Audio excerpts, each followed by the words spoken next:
Vivimos tiempos instantáneos, limitando el espacio de reflexión. Reflexión hoy en día más urgente y necesaria si cabe. Vivimos tiempos en los que el todo vale se ha convertido en bandera que levantar unas personas contra otras. Vivimos tiempos donde la tecnología nos acerca al distante y nos aleja de lo cercano. Vivimos tiempos de éxito desmedido, sin empatía hacia la persona que no tuvo la misma fortuna. Vivamos tiempos en los que la defensa de la justicia social sea cosa de tiempos pasados. Vivamos tiempos donde la accesibilidad universal sea un reto a conseguir. Vivamos tiempos en el que la vivienda sea un derecho real y no un artículo de lujo especulativo.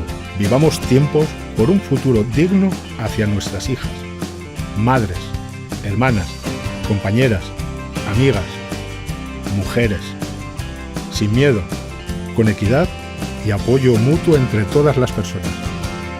Vivamos.